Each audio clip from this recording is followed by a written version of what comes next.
歡迎嚟到新一集嘅 Wedding Show and Tell Podcast。今日轉一轉個 channel，我哋今日又有一個新嘅 guest，耶！呢個係 Hello，我係 Michael，thanks for having me。係啦，今日我哋邀請咗阿 Mike 上嚟，咁啊 Mike 都係一個攝影師嚟嘅，係啦，咁等你詳細介紹自己之前，我哋先回顧一下我哋點樣認識。你記唔記得？哈哈，你要講係講緊係啦，我講緊係最一開始先嗰個。最一開始，我第一次對你嘅印象係嗰陣時，我反而唔係攝影師，嗰陣時係我去我大學同學嘅婚禮，跟住我係做兄弟嘅，僅有幾次做兄弟。跟住我就見到個幾得意嘅女仔，佢 in a way 係佢做嘢，因為嗰陣時其實佢係工作人員之一啦。然之後嗰陣時佢未揸相機嘅，咁跟住佢就好勤奮咁樣，好似一隻勤力小蜜蜂咁樣，去跟住攝影師盡佢嘅可能喺度去拎住一支大燈，係一支 pole and then 按上高先至有一支燈。你諗住就咁攞住支燈冇，佢要將嚿好重嘅嘢擺咗喺上高，係一個長好大嘅人嘅支嘅，係啦，舉到鬼咁高咁樣，跟住就哎呀得唔得咧？得唔得咧？呢個角度得唔得咧？咁樣。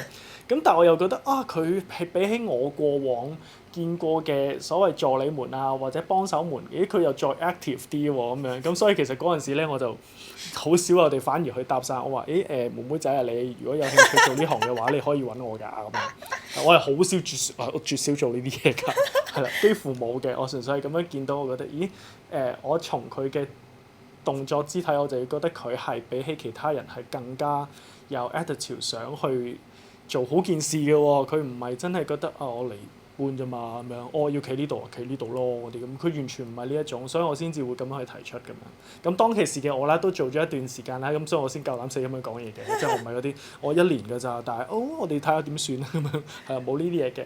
咁跟住就 fast forward 啦，之後就係喺我嘅你嘅單啦，係啦，即係你嘅單。係啦，我去主理嘅 couple 們啊，我哋嘅婚禮裏邊咧，咁佢係我嘅團隊裏邊嘅一個幫手之一啦，咁樣。咁嗰陣時都未係直接幫我手嘅，因為係啦，拍片師係啦，我自問未有咁犀利可以教到人，但係佢亦都係咁樣跟咗。但係其實嗰樣嘢反而係敷衍咗佢本身自己嘅 origin 啊。其實佢以我後尾對佢嘅了解，其實佢讀書方面都係從事video 方面嘅嘢係相關多一啲啦。咁當然我覺得所有嘢係共通嘅，即係美感嘅嘢係共通㗎嘛。只係個 media 而家可能由過往嘅 motion picture，而家都有喎。而家有 Super 8嘅喎。輕係啦，有 2D 同埋又都有 motion 嘅嘢咁樣。咁我覺得好好喎。咁我見到佢真係好似一步走來咁，更加 from now you see like here everything like so really feel humbled and。我又唔想講 proud of you， 即係 I didn't mentor you anything。唔係你可以，我都好 proud of 我自己。係咯，即係嗰陣時係其實應該真係21、22年咯，真係啱開始，可能講緊半年之內係嗰陣時仲係 covid 嘅，咁就真係係我係嗰日應該助手嘅身份出現，然後就見到你，然後你嗰日俾咗個電話我，但我唔知點解個電話真係唔見咗，我都唔係有心唔揾你，係真係純粹唔見咗，然後咁啱。我習慣㗎啦。然後後尾咁啱個，即係我之後幫手另外一個 studio 有，即係同你有夾開，咁樣我哋應該係合作咗可能 at least。6-7單之後，我先再同你相認到，我先話其實你係咪好耐之前嗰個攝影師？係啊，可想而知我真係冇利用任何職權去嘗試撩女仔嗰啲嘢，真係工作上嘅嘢。當初會去 approach Rachel，得當其時未認識，即係叫 Rachel 啦，我都係只係咁樣拋低一句咁樣，因為我個人係 open，我唔覺得任何人一定要 guarantee 應承任何嘢。我 I give options only 咁樣。咁但係而家就好啦。我都好 appreciate 嘅，即係嗰陣時你有 approach，即係起碼係我有多一個機會一個渠道去認識到多啲 wedding 嘅人，係咯。咁你可以都講下即係認識我之前，你又即係其實喺呢一行做咗幾耐，或者你點樣一開始點樣接觸到做 wedding？我諗嘗試都從 Rachel 嗰度去再延伸翻去啊！我自己都曾經所謂試過做小朋友嘅時期，咁、我當其時都得到一啲幫助，所以嗰陣時先會我哋後尾都有，甚至多謝 Rachel 佢願意可能工作之後，我哋會有真係傾偈嘅時間啦。咁佢都有去 wonder 過，咦？我之後可以點做啦？跟住我係咪真係可以做自己嗰套咧？咁樣嗰陣時，我當然話 say yes，因為 from 我自己嘅經歷亦都係嘅。當其時嘅我係讀書啦，咁跟住同大家一樣，大家都會諗第時做咩好咧咁樣。咁我嗰陣時讀嘅係新聞嚟嘅，經過啲實習覺得，咦，未必係真係好關自己嗰個志向事。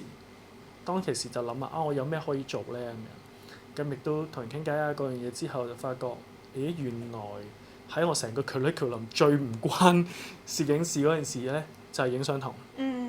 兼且嗰堂佢純粹係會係 emergency 嘅啫，即係你做記者，你簡單影到一張相係唔係震咁就算數㗎啦，我哋就係教你咁多嘅啫咁樣。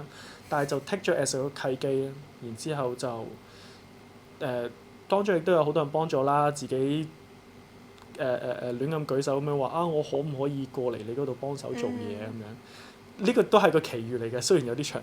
我係喺巴士上高離遠睇到個陌生人，覺得佢嘅gear裝束嗰樣嘢好似同平時嘅一啲攝影人唔同喎咁樣，又唔係一個興趣，即係佢唔係個 hobbyist， 但係佢亦都唔係嗰啲報章記者嗰啲咁樣係超輕裝淨係管自己嘢。咁所以我就膽粗粗咁埋去問佢，我話：咦，其實我有興趣入呢行喎，其實你而家係點做㗎？你而家從事緊嗰個 category 係咩啊？係咩攝影？咁佢就話原來佢係娛樂記者前身。跟住而家開咗自己個人工作室，去做一啲 portrait and weddings 嘅嘢。咁我話咦，咁我係咪可以咩啊？咁樣咁後尾我都會發覺就係，其實我係真係想揀婚禮呢行，因為點解會讀新聞係基於我想走進尋常百姓家，又或者好似而家咁樣一對一嘅時候，我可以好親身 intimate 咁樣去了解一個人嘅故事，亦都可以參與或者所謂叫做 contribute 喺裏邊，即係幫助或者去提供一啲佢嗰日嘅回憶咁樣。無論可能係相，可能係相處上嗰佢覺得舒服開心，好似識多咗個朋友咁樣。咁就慢慢走入咗呢行啦。如是者就都好多年咁樣咯，係啊。要講 number 就08咯。我仲要自己計翻話唔定其實係啦，觀眾們有人係08年出世。哇！比我想象中耐喎。但係我都覺得其實 number 還 number 嘅，係啊，或者可以咁講，正係嗰個時期啦，咁所以先至會有我哋今日呢個主題就係話，當其時係仲係 analog，去到最尾嘅嗰個時期，有啲人堅持用係 on commercial， 但係後尾其實慢慢大家已經轉化咗去數碼年代啦，咁跟住有嗰陣時嘅機啦，亦都有今時今日嘅機啦，反而大家就會望翻轉頭就話嗰陣時嘅機其實都幾靚喎，有佢嘅好處喎，甚至可能我哋之後今日會提到就係話今時今日都有第二啲嘅用法喎咁樣，咁所以先至叫做所謂買得到或者用得到，但係都係一個唔同嘅 medium。係咯，所以我哋今日呢一集嘅主題就大家見到呢啲機係我唔識嘅機，係咯，所以即係點解我會想邀請你嚟呢個 podcast， 就係因為我知道你好中意影Instax Polaroid 呢啲 analog 機，同埋你都比較有研究，比起我嚟講係咯，同埋即係除咗一開始我哋喺你個 friend 個 wedding 嗰度識，然後或者我喺 studio 度幫手嗰陣時，我哋之後都有一齊影過幾次，就係幫其中呢度有其中幾個客都係阿 Mike 有份幫手嘅，就尤其是係啦，係Irish and Alberto 嗰次嘅婚禮就其實係 couple session 同埋 wedding 你都有出現，你就係幫佢哋影係咪 Polaroid 嚟㗎嗰啲？都可以講下，其實市面上咧係有現行可以大家買到兩種 format 嘅所謂叫即影即有嘅一啲相片啦。咁有一種就係大家人稱嘅 Polaroid。咁你可以簡單理解啲，佢就係一張大張啲嘅即影即有相。咁另外一種咧，其實真正個名咧係叫做 Instax 嘅。大家可能接觸佢更加多係所謂叫做 Instax Mini。係啦，其實 Rachel 都有一部機，好好得意嘅一部機，係啦咁樣。咁呢個可以再 further 再講，但係其實佢就係由兩間公司去出嘅。當然佢哋兩個特性有唔同，但係我諗最大大家會感受到嘅分別就係佢哋嘅 size 真係大爭好遠嘅咁樣，係啦咁樣。係啦。OK， 我哋再 further 去講啲好細嘅細節之前咧，我想問你一個問題先。個問題就係點解要叫 Mila Story？ OK 係我自己嘅所謂嘅 personal。我都未問過。我所謂嘅 personal brand 叫做 Mila Story 啦，咁 MILA 啦。咁當其時係純粹想做呢行喎，咁跟住就自己會買電腦啊，自己 hard disk 啊咁樣，咁電腦人就總會覺得，咦嗰個 drive 好似叫個名好啲喎，咁咪叫咗個名，咁諗點算咧？我叫 Mike，即係我英文名叫咩啊？因為 MI，我中文名嘅姓咧就有 LA initial 嘅，係啦，咁所以就嗰陣時係純粹咁樣諗住係一啲細碎嘅字砌埋。等人哋容易啲我叫我個名啫，等同於其實雖然我係 MIKE 啦，但係有啲唔識我嘅朋友問我叫咩名，我就話我叫阿咪，係啦，就算你 get MIC 都冇所謂，其實都係一個稱呼啫，咁啊容易啲記咁樣。咁跟住嗰陣時叫做所謂想成立個 brand 啦，然之後拍檔朋友就睇到話我哋叫咩名好，佢就見到我電腦寫住，佢話照叫咯咁樣，就叫 Mila 咯，幾好。即係都幾好叫啊咁樣，都講得出講出口嘅時候好順口啊咁樣。有個小趣事就係我後尾先至發覺，原來喺一啲拉丁美洲嘅國家咧，其實你係真係呢個係個真名嚟。Mila。即係 I made up it first, but realised it's a real name。係啦，即係佢可能會叫佢嘅小女女叫做 Mila 咁樣，係啦，真係好似 Rachel 或者 Mike 咁係一個真名嚟嘅，因為我以為砌埋嘢，原來其實係有嘅咁樣。係啦，咁 story 就。literally 字面嘅意思啦，正如我當初話我走入呢行嘅時候，我都係想知道人哋嘅尋常故事咁樣，所以先會傾偈啊，或者我希望帶到大家嗰種感覺就係覺得，甚至親朋戚友都會回應就話：你係咪 Irish 個 friend 嚟㗎咁樣？即係佢可能會咁講，你哋係咪識咗好耐咁樣？我話冇啊，第一次識啊，我想識佢多啲咁樣。我希望都係有呢種感覺嘅，係甚至 couple 們我都會同佢哋講就話。若然你嘅真正朋友睇到啲相或者睇到我哋嘅相處，覺得Rachel 可以做翻自己喎，我覺得呢個先係我其中一個最大嘅成功。因為我覺得嗰啲相先會有其中一種值得去留念嘅原因。係即其中一個我覺得點解要影相咧？咁樣 iPhone 咪得咯，咁樣係咪？各樣嘢都可以影格咁樣。咁當然亦都係延伸開去先至會有話，除咗數碼之外，會有 digital，會有 analog 啊或者嗰樣嘢。咁我個人個 mindset 係咁咯，會每樣嘢我問點解，咁答到我就覺得嗰樣嘢都有原因，有信心去推俾人咁。好，終於知，所以其實攝影師改名都係好直接嘅，就係 Rachel So Wedding 同埋 Mila Story， 其實大家都係用個名再加一個字。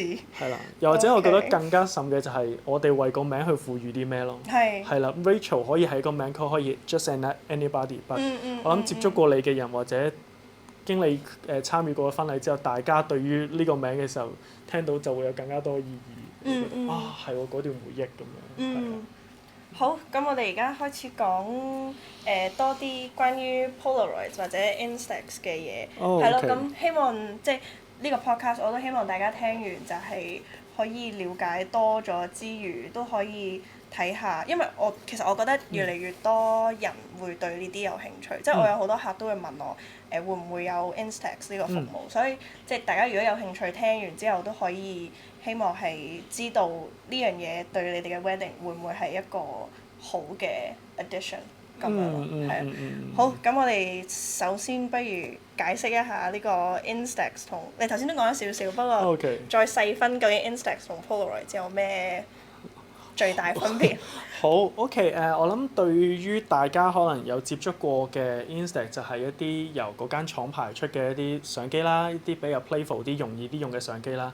但係當然佢個所謂嘅 limitation 就係佢會比較預設咗你係某啲方法去用咁樣，咁所以咧其實佢喺某啲時候咧就有啲所謂 hit and miss 啦，即係我有某幾張好似影得幾好喎，但係例如張好暗，又或者係好光，我都控制唔到，咁但係冇辦法啦，玩具機啫嘛咁樣。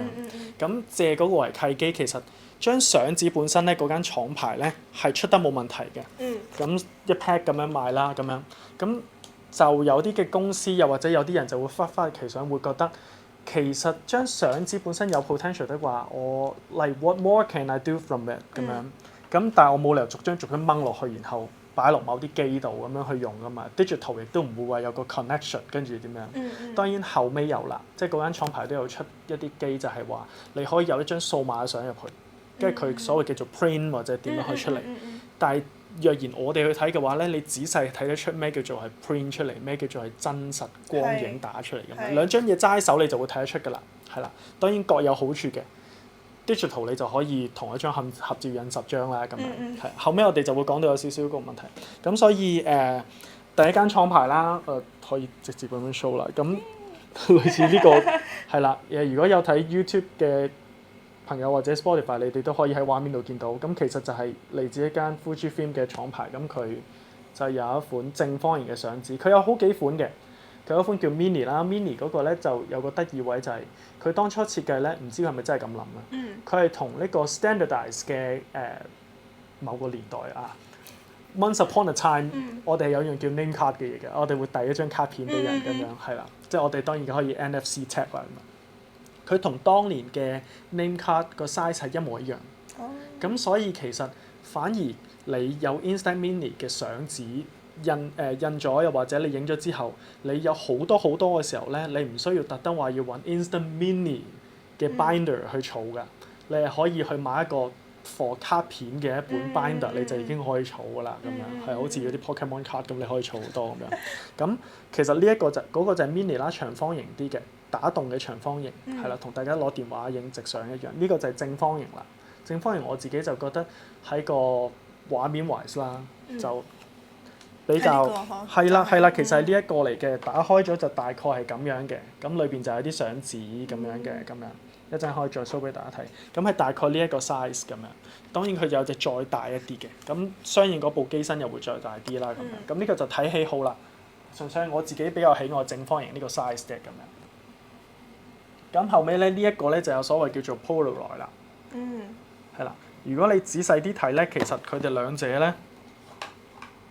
個 size 係爭一截嘅，係啦，係你咁樣睇呢個覺得還好啦咁樣，咁但係一旦你睇呢個之後就覺得，哇又真係大好多喎咁樣，like is much bigger 咁樣，咁同埋其實都會有嗰種 effect 嘅，因為市面上可能有啲數碼相機，大家會成日講話有啲叫做細 format 啲啊，有啲所謂叫 full frame， 又或者有啲所謂叫做 large format 咩中偏科 whatever 嗰啲咁樣，用人話啲講句就係。所謂越大嘅篇幅咧，嗰個立體感或者嗰種 3D 置身感咧係容易啲達成。OK。係啦，就冇話有啲乜嘢係一定某一個 format 一定做唔到㗎啦，冇嘅，係啦都做到，只係個難易度不一樣嘅啫，係啦。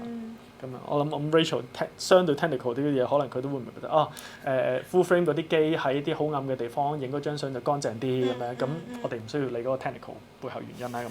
但係你都會睇到就係呢一個會有一定嘅立體感，咁但係如果你同佢一相比之下咧，佢個立體感又會再更加犀利啲，你會覺得嗰種輪廓感又會再犀利啲咁樣㗎啦，咁樣，亦都係基於一啲技術上嘅原因啦。但係我覺得唔需要深究。但係對我嚟講，即認即有個意義或者嗰個好玩嘅地方就係你真係即刻睇到。係平時我哋數碼影相嘅時候都會好中意㗎嘛，我影到張好靚啊，即刻俾你睇咁樣，你都會覺得好開心。但係就喺個 mon 裏邊咯，係啦咁樣。咁但係呢個係你真係拎住，咦？我真係已經可以拎到張相㗎啦，咁樣真係拎到張相㗎啦。咁我就會覺得吓，有㗎啦咩咁樣？大家 digital 可能你會覺得喺相機度都未算係真係一個成品，可能入咗你部電話你先係。但係當你能夠揸到張相喺手嘅時候，你又或者好似其實而家 Rachel 都有啦嗱。佢又真係黐咗上嚟，咁呢啲就係佢 personal memories 啦。我有例如見到之前 previous episode 嘅 Lisa 啦，咁樣個人喺度，正如 print 都係一樣咁樣。咁呢啲嘢當然 print 我哋都仲要等啦，係咪？咁但係 instant 就真係其實嗰一下所謂我哋就叫出嚟啦咁樣。咁如果真係要好 technical 咁講咧，第三樣有唔同嘅地方就係呢一隻相紙咧，每影完一張，其實兩部機都係嘅，都會需要撳個掣，然之後佢就會咁樣有個滾輪，然之後去碌張相紙出嚟。但係呢一張相咧係需要啲時間碌嘅，係啦，佢原裝個機器係需要啲時間，可能大概10零秒咁樣啦。咁但係咧 Polaroid 咧，佢哋自己設計佢哋自己嘅機器嘅時候咧，反而係出得好快嘅，3秒到就已經出到一張相，即係一個同埋一個拍。咁你可以 get 得到就係個分別。我兩部機都好啦，我影完一張之後，我再影下一張嘅機會嘅時間係爭非常之遠，係啊。咁所以個得意在嘅地方就係，若然以我嘅用法嘅話，咁呢樣嘢就好影響啦。係啦，因為我嘅用法，例如你哋面前見到呢啲機，就係經過一啲改裝啦，我可以用翻一啲舊以前科技嘅機，咁佢哋非常之 capable。其實如果唔受菲林或者受咩影響，其實佢哋係可以 keep 住影相，即係佢係可以好快。以佢哋嘅 standardize 嚟講咧，可以好快嘅。例如以呢部為例咁樣，咁我而家即管試下啦。呢部係影 Polaroid 嘅。原本呢部相機咧，當年係影菲林嘅，係啦。咁但係咧，因為以前嘅某一個程度嘅水準嘅機咧，佢哋會有啲設計就係、除咗大家而家都會 get 得到嘅就係鏡頭可以甩得之外咧。佢原來呢一個都可以甩得嘅，而甚至咧，anyway， 呢個都可以甩得嘅，係啦。但係而家你就見到嗰張菲林其實喺度啦，所以呢張嘢已經係廢咗㗎啦。咁樣我可以試俾大家睇。咁正正就係因為咁樣，或者如果係睇緊片嘅觀眾們咧，就可以睇得到，你會發覺，咦，前後個機身同埋後面呢個所謂我哋叫 pat 啦嚇，即係咁樣稱呼佢。個 pat 嘅 aesthetics 好似完全唔一樣喎咁樣，個原因就喺呢度啦。其實呢一部機本身係一部好專業嘅菲林相機嚟嘅，係當年佢本身嗰間廠嘅設計令到佢可以有一個所謂叫換 pat 嘅設計。當年佢有第二啲原因啦。今時今日我哋可以利用到嘅就係，既然只要咁樣嘅話，我只要跟翻佢後面 pat 嘅嗰個規格，我設計翻一嚿嘢，咁係咪就可以將一啲現今嘅一啲相紙，甚至一啲嘅玩具機，我經過改裝之後，可唔可以黐到落去咧？咁如果黐到落去，我咪就可以用一啲以前非常之好嘅光學科技，就可以影到一張好高質素嘅相出嚟咯。就可以發揮翻張相紙原本能夠有嘅技能啊，咁樣係啦。如果睇片嘅觀眾就睇到呢啲其實係真係直接影出嚟咁樣嘅。咁就係現場直接影一張，咁就 one and only 咁樣㗎啦。咁都可以試俾大家睇，要幾耐嘅。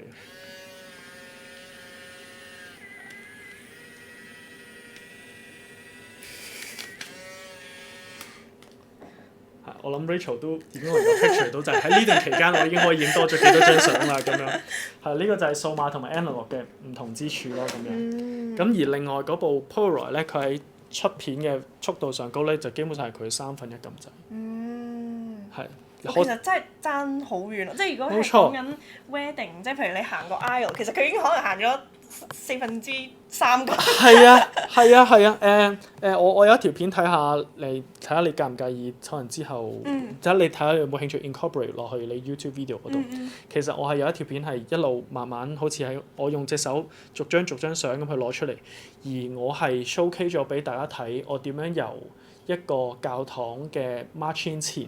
爸爸同埋 bride 企喺度準備 ready， 到佢行入嚟，爸爸將女兒嘅手交俾未來佢嘅丈夫，然之後成個一個咁樣嘅 wedding ceremony， 全 part real time， 我係每個 key moment 都影晒。咁所以呢 part 就係有個我諗我哋共同都會需要有嘅所謂技能或者認知經驗，就係我要知道咩時候影乜嘢。而呢一部嘢係更加考驗到我係真要好知道咩時候影乜嘢，因為可能只係得一下。若然交手嘅嗰刻未掂到，我就撳咗。我冇㗎啦。因為你撈得嚟，佢已經一手放開咗。大家咁呢度都上埋台開始講緊嘢啦，咁樣咁所以其實係每時每一刻係你有冇同 couple 好好地溝通啊？你對呢樣嘢嘅認知有冇好清楚啊？你能夠預知到啊？或者 just in case 真係呢部唔得嘅時候，你有冇 backup 機可以即刻叫做撳多一下咁樣啊？咁呢一樣嘢就係睇下你自己嘅準備同埋個考驗咯。但係嗰個滿足感或者嗰個回報都會好大嘅，因為就真係有一張 literally 真真正正嘅相你可以攞得到，你都可以知道就係嗰個係一個真實嘅一刻，而唔係做一輪然之後揀一張咁樣，係啦。咁係咯，所以呢個就係嗰個滿足感同埋當其時大家已經可以睇到嗰個驚喜係會大，佢會話啊有啦咁樣，係啦，嗰個係開心嘅，同埋即時叫做回憶到。係啦，咁我哋而家大概知道咗個分別喺邊，咁我都想問你，其實由幾時開始你開始 incorporate 呢啲 service 去你，即係除咗 wedding 影 digital 之外，你幾時決定你想加入呢個項目？一開始係影數碼為主啦，咁但係後尾去到呢個廠牌終於出呢一隻其實前不久佢先至出咗呢個正方形嘅 size 好耐，咁我就終於可以影啦。因為我一路都中意寶麗來佢正方形呢一個 format 嘅，咁但係佢實在有太多嘅一啲小限制啦，咁所以令到加上咧其實佢成本係好貴嘅，佢係要20蚊一張。咁 and then 呢一個係只係需要大概7蚊一張咁樣，咁我唔係話7蚊唔係錢，咁但係相比之下都係平好多啦咁樣，咁我就終於覺得可以影，私底下影咗先，跟住後尾到呢個廠牌佢終於喺大概我都唔知記得邊年啦，大家可以上網查一查翻，佢出嘅當年有呢個 format 嘅時候，仲要係香港嘅一個 hobbyist 一個發燒友。其實佢哋已經研究咗一啲改裝機好多年咁樣，佢話啊你終於出正方形啦咁樣，咁佢就開始搜羅網上高佢可以知道嘅一啲機身或者呢啲相機嘅資料，因為其實呢啲機已經出咗好多年㗎啦嘛。呢部而言嘅話，佢嘅生產日期由1960幾年橫跨到去大概902000左右啦。係我面前呢一部佢呢個型號就大概可能我都係去到902000左右咁樣。當然有好幾代，呢個係最新嘅一代。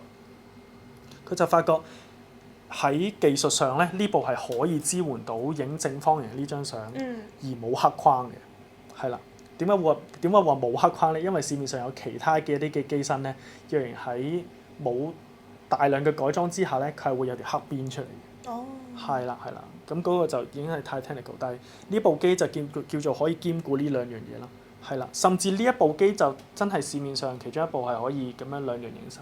咁呢個應該係 COVID 之前嘅事。OK。我當自己影到有信心啦嘅時候，就覺得咦若然可以，大家都即刻收到咪好開心咯。係啦，同埋自己影個開心之處就係我終於唔使執相。係啊，攝影師我唔知你都會明白就係我哋有好多相影咗，好有回憶，但係好似真係需要啲時間先至交得到俾人咁樣。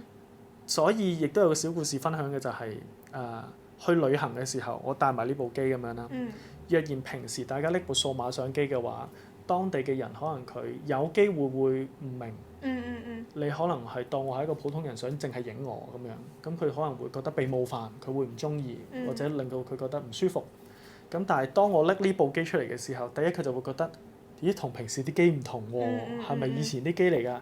第二當佢發覺原來我呢部機影完張相係可以直接俾翻佢嘅時候，佢就會就算我哋語言不通都好咯，都會即刻會笑啊，會開心啊，會覺得好係啦，會覺得好神奇，就點解會有嘅咁樣，同埋佢會可以好安心，或者我都可以俾到好清楚信號，就係我係唔會攞你張相出去做第二啲嘢，我唔係攞咗你嘅肖像，跟住然之後 just take it for my own and then like I'm here to make a friends with you, like I'm being kind, I hope you feel so。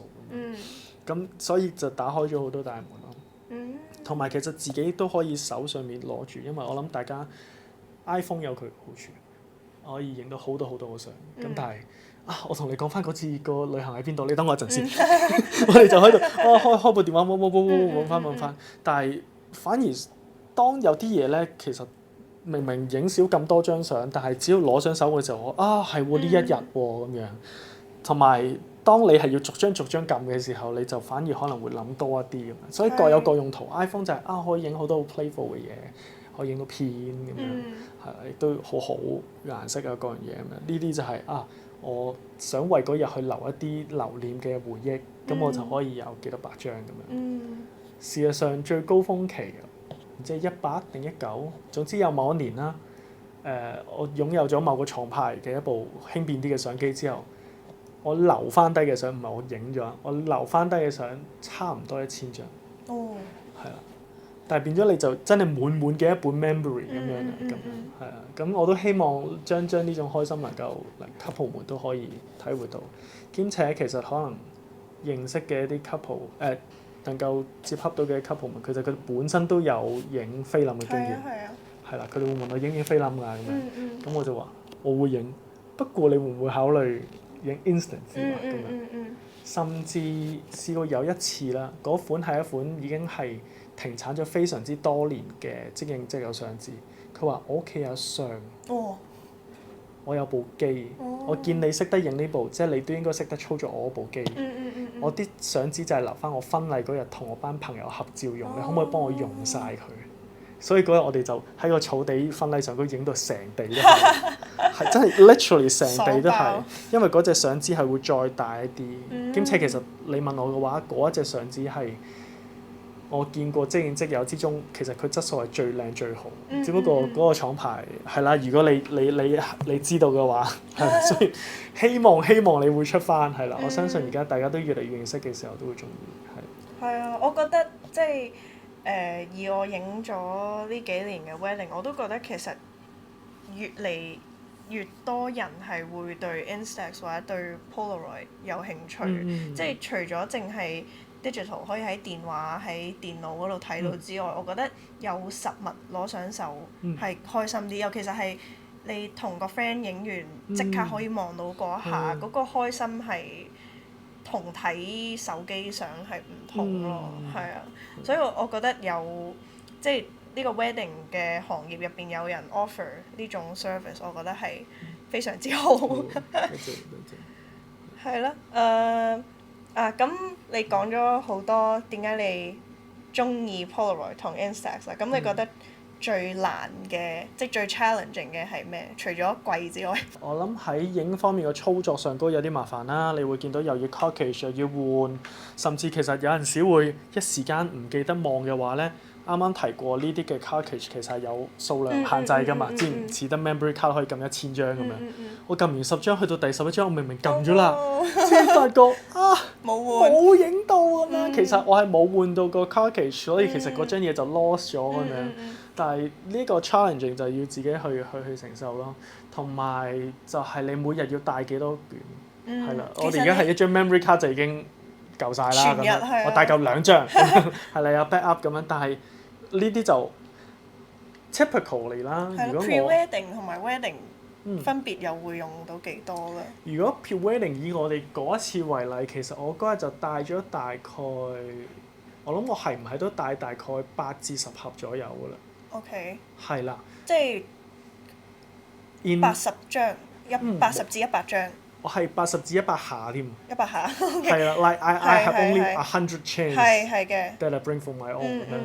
咁你可能撳咗有機會會 fold 唔到啊。我都可以分享一次，嗰次同 Rachel 合作就係好好，佢可以好帶動到 couple 們嘅，等佢哋都好輕鬆自在做自己，兼且無論係相機嘅技術配合到你啊，亦都係你自己嘅技能公關係，你可以好行雲流水咁去，即係好 smooth 咁幫佢哋去影，所以佢哋唔需要特登好停頓咁樣。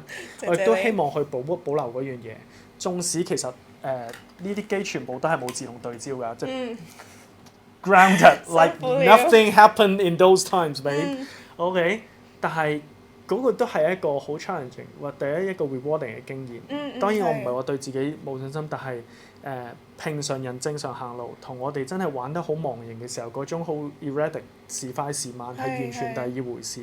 更何況就係可能後尾我哋都會提到就係我哋嗰日係影到傍晚嘅，後尾 Rachel 都已經如果大家有睇到嘅話，係有一啲相係已經係要開閃光燈，因為完全入黑㗎啦，即係唔係相機嘅問題，根本冇光。咁呢個時候反而我又要諗下我係要點樣影啊咁樣，咁都可以講得少少嘅。你話數碼相機同埋 analog 嘅相機有啲咩嘅分別啊？係咪有啲嘢一定係舊派先用到啊？我哋用唔到啊咁樣。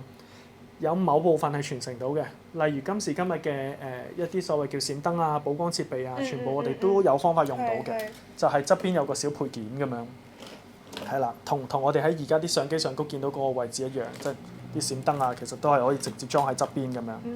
咁呢個係有啲得意嘅，不過我唔咩部有嗰啲嘅部分可以用得到。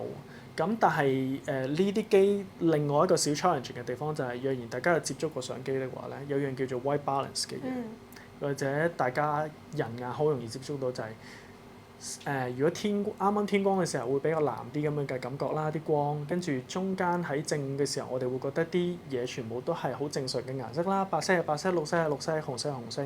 去到傍晚黃昏，如果 golden hour 嘅時候，啲嘢係會偏橙色啦。呢啲就係我哋人眼都可以 perceive 到，原來其實全日就算係日光都好啦，佢嗰個所謂有少少所謂叫顏色係唔一樣，係嗰個所謂嘅白色係有少少唔一樣。我哋隻眼識得係 depth，數碼相機識得係 depth，佢係冇係 depth 嘅，佢得一隻色嘅啫咁樣。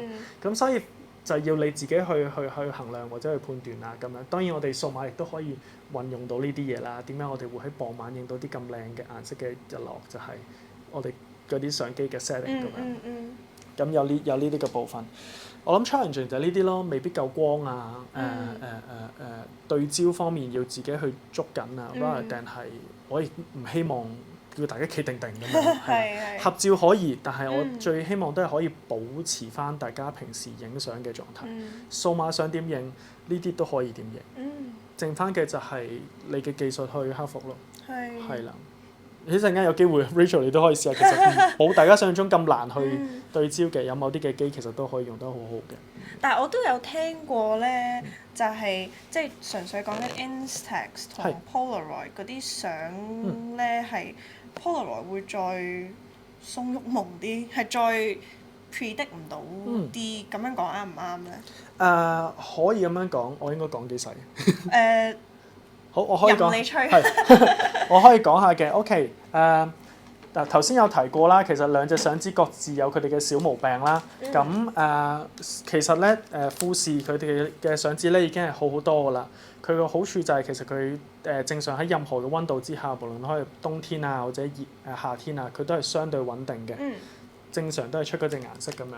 點解咁講？一陣間我 Polaroid 大家知啦。係啦，40度至5度咁，其實佢都攝氏40度至5度，佢都影得好好嘅。咁10張一盒啦，但係有個小麻煩位就係、雖然佢會官方話佢係有一個統一嘅感光度，咁正常啦，即呢啲嘢係唔會突然間變咁樣噶嘛。但係我哋影落去實務就會發覺咧，喺譬如中午嘅時候，烈日當空，非常之光亮嘅時候咧，佢嘅感光值係會變高嘅。即係 let's say 如果大家有認識啲，我即管講 number 啦。佢話自己係 ISO 800，其實如果你正午12點，你又係冇雲，淨係得太陽嘅話咧，你應該係當佢1000甚至1600咁樣影。咁你就會發覺點解我明明係已經做晒嗰啲手動操作，我知道係應該 ISO 800，點解影出嚟仲係光晒嘅咁樣？就係因為其實佢弱水嘅特性問題。調翻轉，可能去到我哋而家呢一個室內嘅地方，整體光亮度咧係低好多嘅。佢調翻轉喺我哋最需要嘅時候，佢反而係大概好似400咁樣。所以同樣嘅感光度，我明明都已經 ISO 800㗎咯喎，點解影出嚟張相咁暗嘅？其實就係佢有少少所謂弱水特性問題咁樣。係啦，呢個就係佢嘅小麻煩地方啦咁樣。咁但係撇開呢樣嘢，顏色準確度嗰樣嘢咧，或者儲存上咧，全部都冇問題嘅。係點解會提到呢樣嘢咧？就要講到我哋嘅 Polaroid 啦。Polaroid 咧。因為啲歷史或者過去原因嘅關係啦，其實今時今日大家能夠買到嘅Polaroid 咧，佢都會好建議大家係擺落去雪櫃度保存嘅，亦都希望大家大概1年內係用晒佢嘅。係啦，都要記住啊！擺咗喺雪櫃嘅話，需要拎翻出嚟喺室溫嘅時候慢慢去解凍翻先。你唔好雪櫃即刻掹出嚟咁樣，咁會有啲問題嘅咁樣。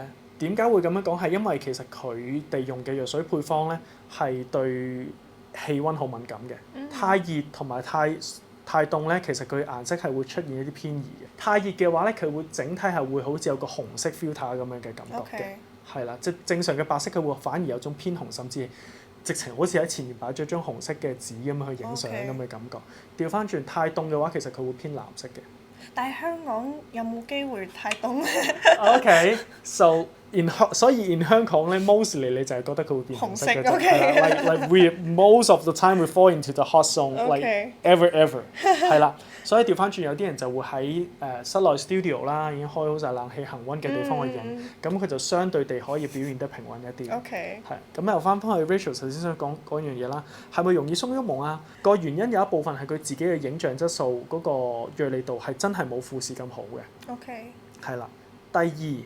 都有一部分係因為除咗呢啲咁特登去改造嘅相機，佢能夠有一啲比較大光圈啲嘅鏡頭，又或者你有一個好 control 嘅 environment， 話我打晒燈咁樣㗎啦，所有嘢都一定係 sharp， 一定係夠光或者點。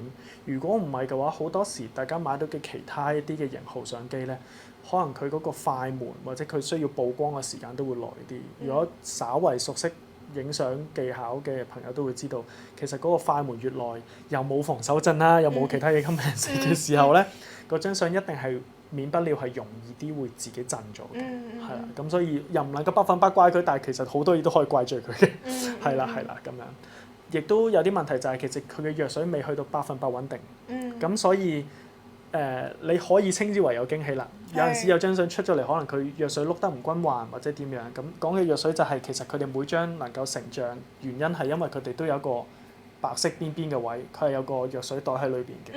佢將我哋菲林嘅一啲沖曬啊、曝光嗰啲嘅程序咧，全部濃縮喺一包嘢裏邊。佢會經過有個碌啦，咁樣一拍擠開咗之後，佢就會均勻咁樣嘗試碌過呢一張紙。跟住亦都有遮光啦，所以其實啱啱大家如果睇翻片段就會睇到我拎個 paper 出嚟嘅時候咧，個後面係紫色嘅，但係而家你會見到呢度係黑色嘅，就係因為未曝光之前佢就係紫色啦，曝咗光之後佢就會做埋個遮光嘅動作，等佢前面個影像唔會再俾出面啲光影響到佢咁樣，咁佢就所以變咗黑色啦。其實我都唔知個原理，原來係。所以點解嗰啲 Polaroid 會硬係有條長邊咁樣咧？即係好地地，點解即係嗰啲逼死完美主義者啊？你都已經整圓形或者整正方形，你做咩有條長形嘅邊㗎？咁樣唔通你真係俾我攞住咁樣？其實有佢技術上嘅用途嘅，係啦咁樣，佢真係有啲嘅藥水下低經過碌啊嗰啲咁樣，咁所以點解佢會碌咁耐就係咁解咯。佢想碌得均勻啲，所以佢就碌得慢啲。係啊 Polaroid 就覺得我哋唔使咁耐㗎，我哋咁就完㗎啦，我哋咁樣係啦。但係我都知道有啲人咧，即係雖然佢就真係可能冇咁穩定，或者佢鬆郁矇啲，啲人都係會可能係追求呢樣嘢。你覺得點解咧？就等同於我哋食嘢，可能都會各自有 preference 一樣。有人中意食甜啲，有人中意食辣啲，或者某個國家風情嘅菜某種香料咁樣。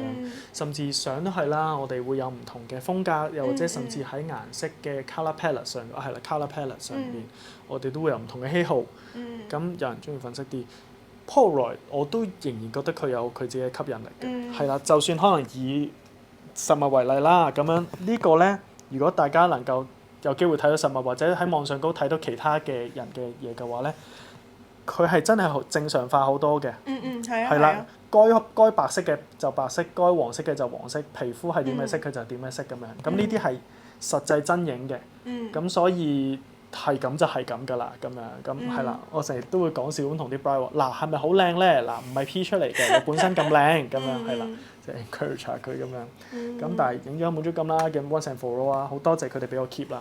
其實90%嘅相我都 keep 唔翻嘅，因為我係真係即場會俾佢哋。我成日都會講笑話啊，我終於做到第一個交嘢俾你嘅嗰個人啦，咁樣係啦。化妝師第一個交貨先嘅，因為佢幫你化咗個靚靚嘅妝容。第二個就係我啦，咁樣。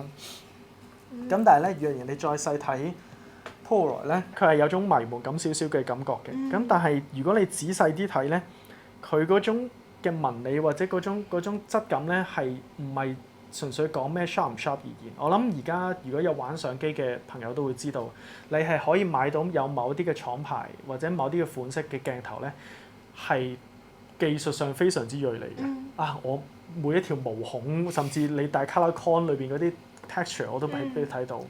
呢個可以係你嘅追求。但係無論係影視啊，又或者各方面都有啲人開始追求一啲鏡頭，就係我想影到個氣氛，係啦個 colour palette，甚至我嗰張相未必係100%中咗個對焦咁樣。我諗 Rachel 都會認同就係我有某啲相其實我唔係純粹要好 technical 嚟影低你個樣，我係要記錄低一啲事情，可能嗰刻你喐動緊咁樣。如果好 sharp 嘅話就人我哋喺現實生活中都唔會係 hold 住咗咁樣噶嘛。咁呢個就睇你追求啲咩。你所以咧？咁你自己咧？如果俾你揀，簡單講一句，我好想中意寶麗來，但係要用嘅話都真係富士。係啊， OK 即係你能夠承受嗰種浪漫，唔代表你嘅 couple 們要去咁樣去承受。所以我都會同佢哋去講解，一來係價錢上嘅問題啦，又或者係使用上嘅會有啲意外啦，可能偏紅啊、顏色氣温啊各樣嘢影響啊。最後就係 colour palette，你係咪真係中意啊？真係好 blur 喎，係咪？可能佢會咁樣講。當然我影係可以影得 sharp 一啲，但係都唔會係兩者都會影得 sharp 好多。咁你始終都會有個比較，會覺得誒富士嗰個真係好似比 Polaroid 會清一啲㗎嘛。咁但係 Polaroid 係咪真係純粹追求 sharp 就代表係好咧？各有各佢哋優勝之處，同埋真係好大張啊嘛，真係好大張。係啊，你真係有種拎喺手嘅感覺多一啲嘅咁樣。但係呢一個就縱使正方形已經係叫做佢哋中間 size， 但係你一比之下你就會覺得哇，點解好似我成張相先至係佢中間影像嘅部分咁樣嘅咁樣。咁係咯，就係睇你冇錯，睇你中意啲咩。兩種我都好希望可以影到。OK，好咁，如果再詳細講 wedding 嘅話咧，你即係我都知你會可能再 plan 得仔細啲，即係可能邊 part 影幾多張，或者幾時先可以影。但係你最中意係影邊一 part 咧？即係如果用 Polaroid 用 Instax 嘅話，我諗即係可以講係technical，即係可能你覺得戶外就會可以控制得多啲，或者你中意你覺得呢一 part wedding 嘅呢一 part 用 Polaroid 係最靚嘅，或者你覺得最呈現到嗰日嘅氣氛。我諗分兩部分啦。如果你話純技術咁講嘅話咧，其實 outdoor 戶外咧點都係會好一啲嘅。但係可能好多人都會覺得，哇係咪晴空萬里，即係好陽光就最好咧？啱啱我都提到過係有啲小麻煩嘅。咁所以嗰個係好，但係未係最好，反而係有陽光嘅日子，我哋去一啲相對陰有少少陰暗位嘅地方，可能個光線冇咁刺眼，人舒服啲嘅時候咧，個光線一樣都可以採集到。咁嗰種其實 universal 㗎，唔一定係純粹 Polaroid。我諗我哋影數碼，甚至你 iPhone 影都係會覺得嗰個皮膚又好 flattering 啦，但係其實出嚟亦都唔會好刺眼咧。我覺得曬住咁樣係啦，嗰種有嗰種嘅感覺，咁一定係咁樣。室內就係點都會排喺所謂叫第三咁樣㗎啦，因為室內我哋漸都要落啲人造光源啦，又或者去揾呢個方案令到佢可以影得舒服啊咁樣。如果係環節咧？如果係環節的話，我會覺得一啲真性情嘅嘢係我最想影到啦，不論係數碼又或者係 Polaroid 啦，因為嗰張相會更加勾起回憶啦。另一部分咧，反而Polaroid 我會中意影多過數碼嘅就係一啲合照嘅嘢。OK。又或者係一啲好重要嘅人物咁樣，係啊，即係可能大家舉一個好遠嘅例子，追星咁樣，係啦，我中意嘅偶像，可能其實佢點樣 decorate 都係好靚好開心，但係其實我可能其中一張最想要嘅相就係佢 solo 有佢自己喺度嘅一張相咁樣。喺婚禮又好，喺 engagement 其實各種嘅 session 都好 family 都好。唔同一啲我哋人生想記錄嘅回憶裏邊，我哋都因為某啲人事物想去記低呢件事。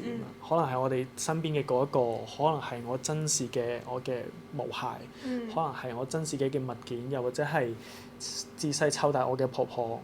其實只要影到嗰樣嘢，影得好好地，能夠有一個紀念揸喺手上，我覺得呢個意義就好大啦。我唔係話數碼唔可以影，當然我都會影，從來都會影。但係都冇嘢比得上，就即刻可以揸到喺手上高，能夠所謂叫做捽到一張相。係。呢個係我冇諗過，因為可能對於即係影 digital 嚟講，其實影合照可以係一個好繁複，即係比較冇乜太多趣味性嘅一個環節。但係即係技術要求多過情感要求。係啊，但係你咁樣講，即係影完一張合照可以即刻攞上手，或者你可以即刻俾嗰個人、嗰個賓客、嗰個屋企人，我覺得又即係有另外一種特別嘅感覺喺度。係啊，我諗唔少嘅婚禮裏邊，除咗朋友之外啦，朋友會影好多合照啦，我哋可以即刻 share 到，佢會勁開心。甚至我有試過帶一啲玩具啲 playful 啲嘅相機，話落去啦咁樣，係啦，大家會影得好開心，亦都有好多回憶。而另一種嘅就係、可能係一啲老人家啦，又或者可能係你嘅狗狗咁樣啦。佢哋可能係比成個婚禮早啲離場嘅，伴郎可能你夜晚狂歡嘅中途嘅就離場啦。佢哋唔能夠接觸到或者冇接觸到咁多數碼上嘅嘢，咁可能佢真係仲揭緊幾十年前嘅一本相簿咁樣。咁所以喺呢啲時候我就會覺得真係彷彿有種使命感。其實我影嘅嗰張相可能對大家而言只係普普通通影咗一個人嘅一張相，但係對於新人嚟講，佢哋就係、我珍視嘅舅父、婆婆、爺爺，或者甚至我嘅爸爸媽媽，係啦、平時好少機會可以咁有原因你叫佢影一張相，係啊。我成日都會講一句就話，可能你爹哋媽咪對上一次着得咁靚咁緊張，就係佢哋自己結婚嗰日。咁呢一樣嘢就好能夠體會到就係嗰張相嘅嗰個力量啦。你能夠可以即刻俾翻佢，佢唔使驚話同佢影嗰張相都唔知點樣攞翻啦咁樣。係佢哋仲會用攞翻，係佢哋唔會話幾時 send 翻俾我咁樣嘅話，佢真係揸到嘅時候，佢好安心，佢即刻睇得到。而同時你都好似令到自己做 review 多一次我真係做咗一個婚禮，我真係做到一件可以大家紀念嘅事。有唔少嘅婚禮，啲 couple 都會同我講就話初期我搞個婚禮，我係為大家搞嘅，係啦，兩個結婚啫嘛，唔使搞咁多嘢。去到中間會覺得好啦，為咗大家我一定要搞啦咁樣，係啦，好似有個責任喺身。但係去到當日感受到大家俾大家嘅情感時候，我諗你都或者我哋會仍然留喺呢個婚禮行業咁開心咁辛苦，都會繼續做嘅原因就係你能夠感受到嗰種感情嘅洋溢係真係有一種開心嘅氣氛喺度，同埋縱使我哋唔識佢哋啦，即係我哋對佢認識冇咁深啦，將心比己時候都會覺得生命中重要嘅人能夠喺嗰一日去有一個好大嘅原因去同你一齊開心，去真心恭喜你，去戥你欣慰。你自己都有好大嘅感動，咁嗰份感動真係可以凝聚喺你攞住嘅嗰張嘢上高，你可以同婆婆講婆婆，我俾翻張相你啦咁樣，係咯，係即嗰啲 moment 你就會覺得我做嘅嘢係值得嘅，即能夠膽總算夠膽同自己講，我做嘅嘢真係有意義，咁你就有動力再行落去，係啦，因為做嘅都係多年，同埋可能香港人我哋都明白工作可以做好多嘢，但係你就會反問翻自己做嚟為乜？我哋好多時都會問自己做一啲事為乜？係啊，嗰陣時我讀書嘅時候掙扎個位就係、即係究竟我係做呢個剪片師定係做婚禮攝影師？即係我好大嘅其中一個原因選擇做 wedding 都係因為即係嗰個滿足感同埋嗰個成就感係。我都可以講係，即係好少嘢可以比得上。你可以幫佢哋影佢哋人生中其中一個最重要嘅日子，係咯。我覺得即係尤其是你頭先講話可以俾到婆婆，即係而家其實好少人會曬相咯。即係我同我阿媽講我做 wedding 嗰啲嘢咧，佢都會講話而家啲人會唔會印翻啲合照派俾人？其實即係以我所知應該少咗好多，或者有少少係。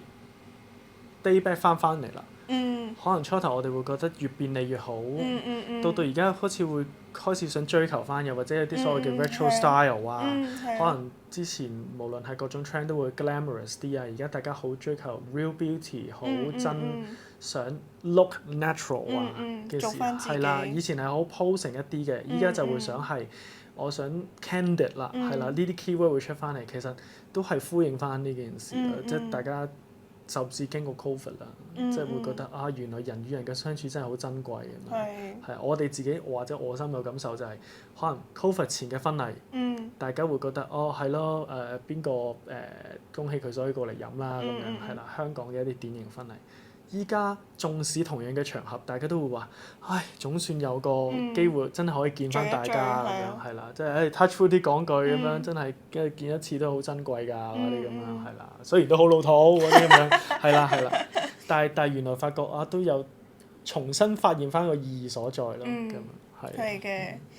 咁如果即係當然最好就係揾阿 Mike 啦，即係幫手影呢個 Polaroid 或者都有 Render 介紹嘅，係我都有啲好欣賞嘅 Render 嘅。但係如果個新人佢想自己處理咧，或者佢想交俾一個兄弟姊妹，或者佢想可能每人有一部 Instax，咁佢哋可以互相影。咁佢哋有冇啲咩要特別注意咧？即係除咗頭先你講話燈光或者點樣去 store，有冇啲其他特別嘢佢需要注意咧？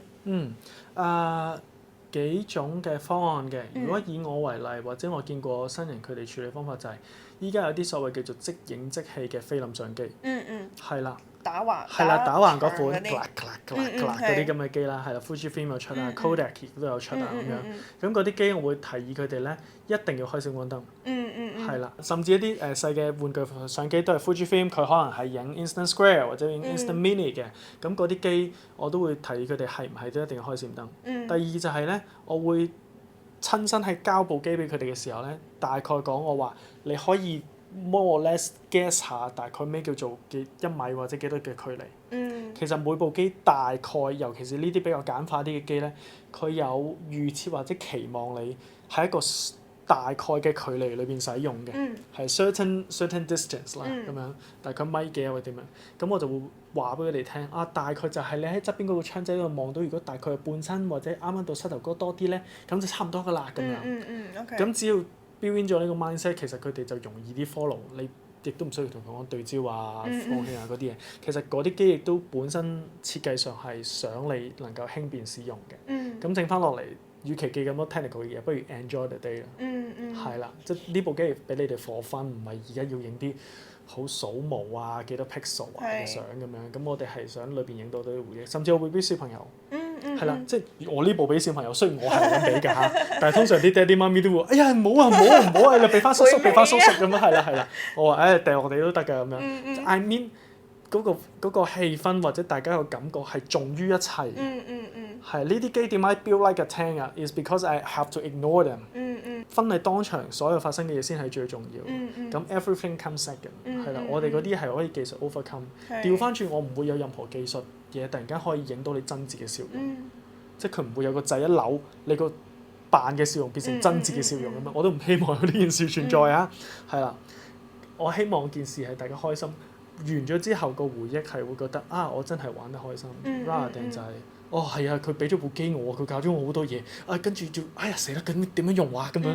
我就覺得令到佢好煩惱，唔係我想嘅。係啦，嗰啲機其實有 certain area 用咗就放心用啦。係啦，我話大概你舉起隻腳咁樣嘅距離就差唔多㗎啦，咁樣就唔係你睇2-3步咗啦。嗱，而家你同佢咁樣就差唔多啦。係啦，試2張得㗎啦，係啦，唔使咁緊要啊，包喺我身上咁樣。係啦，我諗我喺婚禮或者喺同 couple 相處攝影嘅時候，我更加着重反而係呢啲嘢。OK。係啊，所以佢哋成日都會你部相機周圍掉啊，甚至頭15分鐘。我都見證過。係啦，啱啱有提到我哋嘅認識咧，其實係。我嗰陣時成日喺，尤其是你都比較多 church wedding 嗰段時間，我成日見到突然之間，點解嗰度嗰張凳突然之間有部機擺咗喺度，又冇人掂，仲要好耐都冇人掂，然後突然之間行翻轉，又唔見咗，但係多咗另外一部機喺度。係。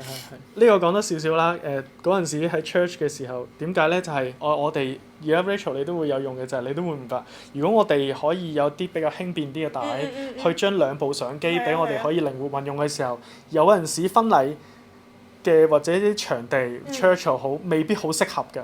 或者可能行嗰時候㗎啦，或者撞到某啲嘢，不論係撞到部相機有損壞又好，我哋撞到嗰樣嘢有損壞都好，都唔想。咁所以有陣時我就會索性擺低佢，等我可以好快速咁樣走嚟走去嗰啲。係尤其是我唔係嗰種好 systematic 啊，好 commercial wise 嗰種你幫我影某啲嘢得㗎啦，我自己集合翻啲相，我唔係咁樣嘅，我係真係想自己投入其中，我會衝去前面又想影啲嘢，即刻又去後面影啲嘢。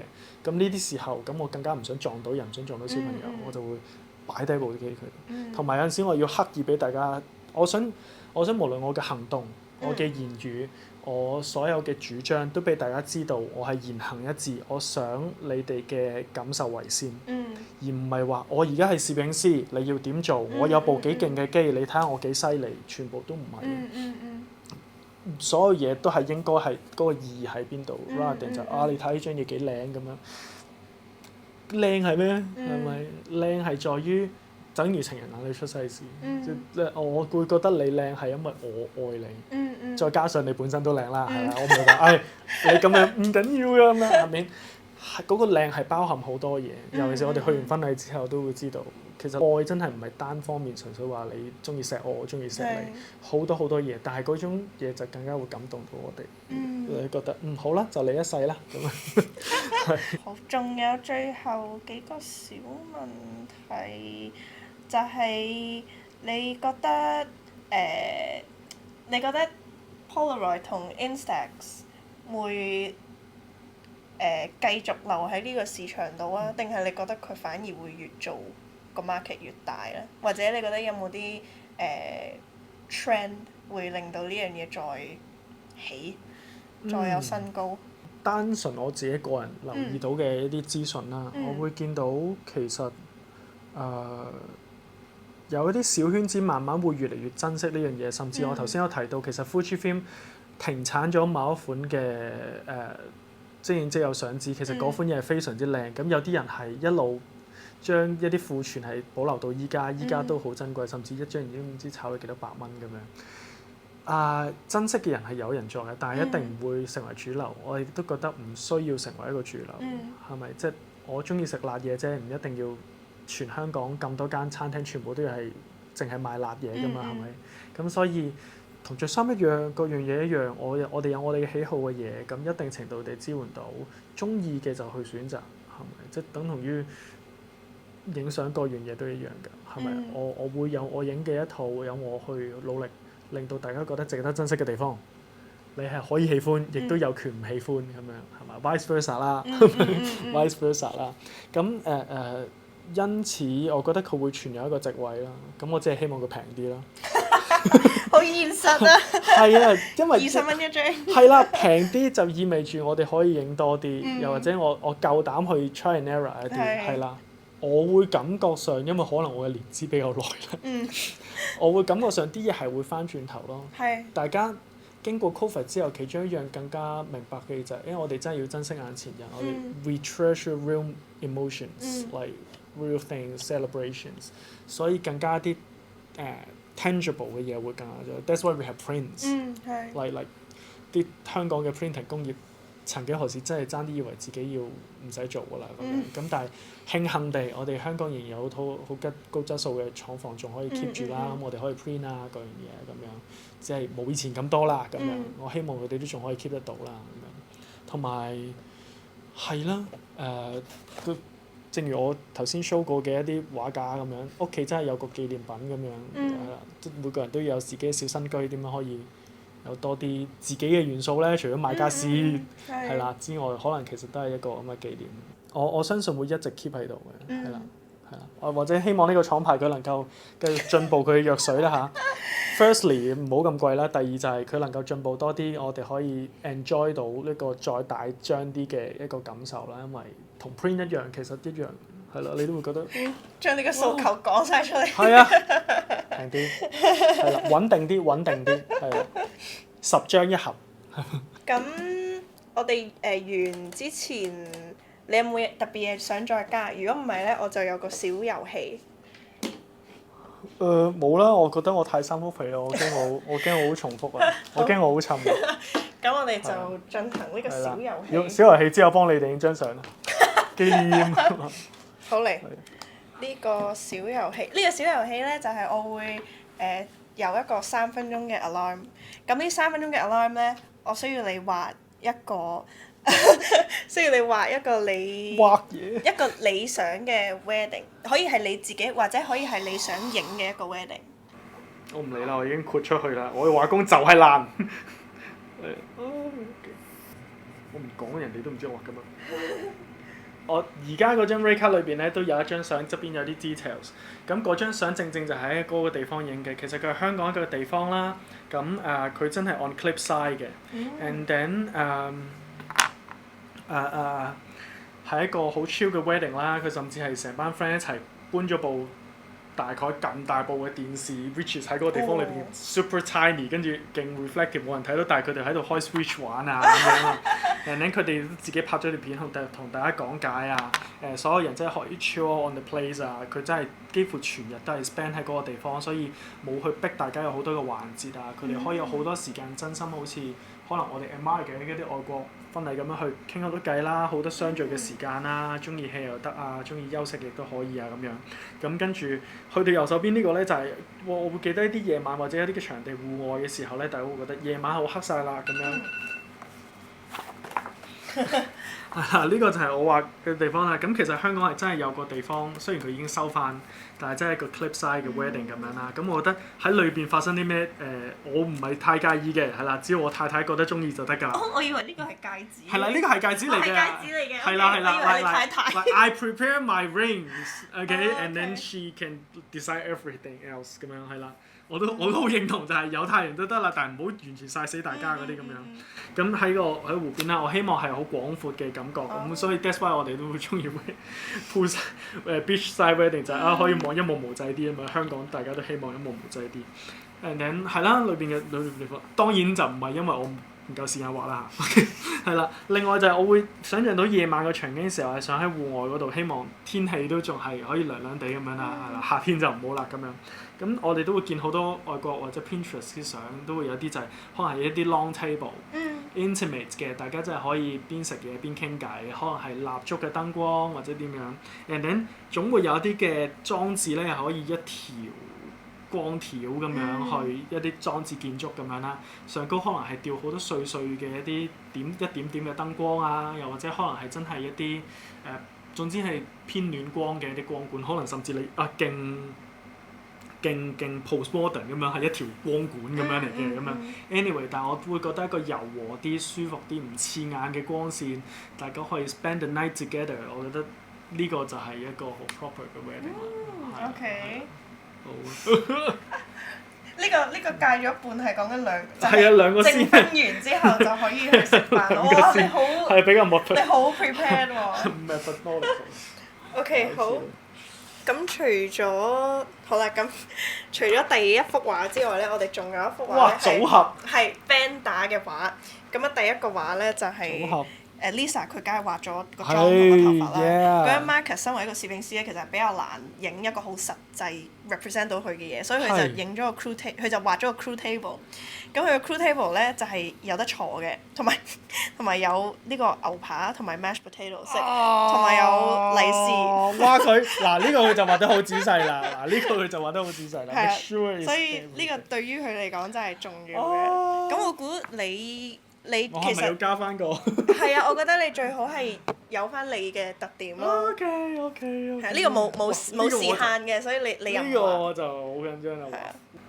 係啦，我就會喺側邊啦，因為有啲嘅 couple， 當我哋商量咗，我話我嗰日會幫你影 instance 嘅時候，咁佢哋就會話咁我咪可以即刻放晒啲相出嚟俾大家睇。我話係啊，係啦，咁所以呢度我話個 reception 啦，就係大家可以即刻見到嗰啲相，又可以俾得翻自己啲相。側邊咧有個小 booth， 跟住咧我擺咗部相機喺度，係啦。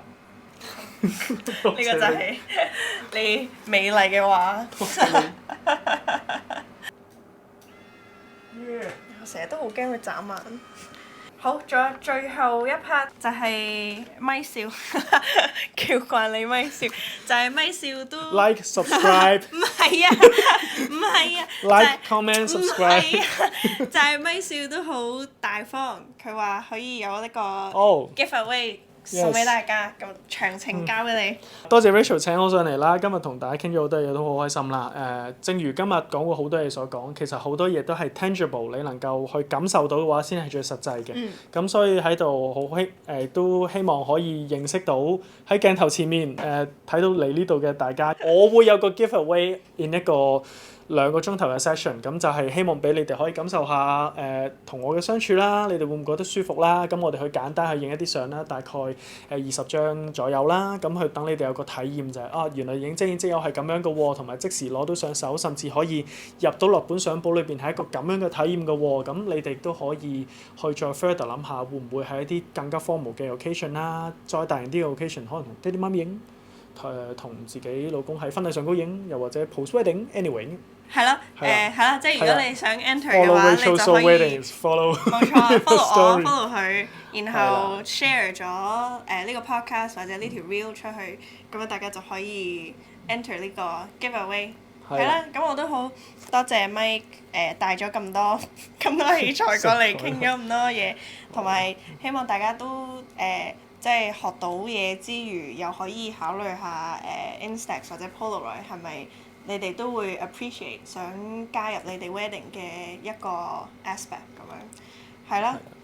係啦，記住你哋嘅婚禮真係屬於你哋自己㗎啦，只要揀自己中意嘅嘢、開心嘅事情咁樣，係啦，各種嘅形式留個紀念，係啦，for the more years to come，係啦。好啦，咁今日就去到呢度，希望大家可以繼續 follow 呢個 podcast，係啊，look forward to Look forward episodes seeing you guys，係啦。好啦，thank 係啦 you，記住睇下一集。 Tell me what you want.